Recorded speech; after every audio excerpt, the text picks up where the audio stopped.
Hi! This week in the Parsha, we actually have a double Parsha, TAZRIA-METSORA, and both Parshas tell us lots of details about this spiritual disease called Sara, which is so interesting. There's so many things unique about it and that we could take from it. I just want to focus on one idea, is that what happens, someone speaks a certain way, incorrectly, the way they shouldn't be speaking, and then what happens when they don't regret their actions and take steps to fix it right away, then they actually get this disease, this spiritual disease, these spots on their house, on their clothing, on their skin.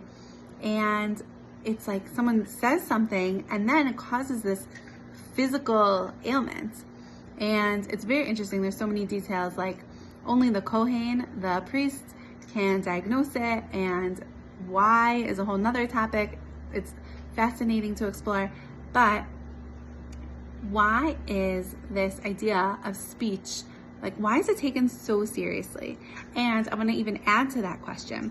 Our sages say that evil speech is actually talking about someone in a negative way, even if it's true, is comparable to all three of the cardinal sins, right? Of bloodshed, idolatry, and adultery.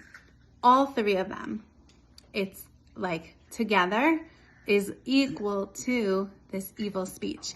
And even more so, the Rambam tells us that we're actually forbidden to live near someone who uses evil speech, or to sit and listen towards someone who uses evil speech with someone. So why is it so serious? So understanding from Rabbi Sachs is fascinating.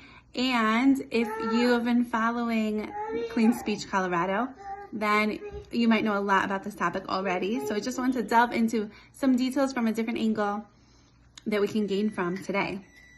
Interestingly, so why is speech so important? We want to answer this question. So if you think about, go back to the very beginning, how did God create the world? Through speech, right? The 10 utterances. The world was created through speech, and that was God's first gift to humanity, is speech, right? Think about when Adam named all the animals. We have this certain power of speech. Speech is a vehicle of creativity. Okay, what else? Think about, we have this religion, right? And we have this God that we don't see. How does God reveal himself? How do we connect to God? It's not through images and pictures. It's not through the visual. It's through speech. Also, God spoke to Adam, to Noah, to Abraham, to Moses. He spoke to the whole Jewish people at Mount Sinai, are the basis of Judaism, and as our relationship is also speech. And if you think about the covenant that God made with us through speech, throughout the generations, right? Even when, as a people, we didn't have a home, we didn't have freedom, we didn't have any power sometimes, we still had this covenant, this speech connection with God. And between people, right? This is how we connect to other people. You share your inner world through speech. So, interestingly, another one of the punishments of this tzara'as, actually, it's part of the healing process, but it's also part of the punishment, is when someone had this disease, they would have to go live outside the camp by themselves.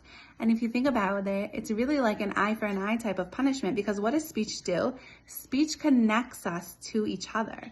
So when someone takes that tool, that mode of connection, and misuses it, they're causing disconnection. So it's like God saying, oh, you want disconnection? Your punishment is that you will be disconnected. You will have to go outside the camp and to be by yourself. So these are some of the reasons that speech is so powerful and so important, and that we take our own speech so seriously and there's 2 parshas that talk about this disease having to do with speech, because speech is a vehicle of the ultimate creation and a creative tool. It also maintains and sustains our social world, our relationship with God, and it's basically essential to our survival. So thank you so much. Have a great Shabbos.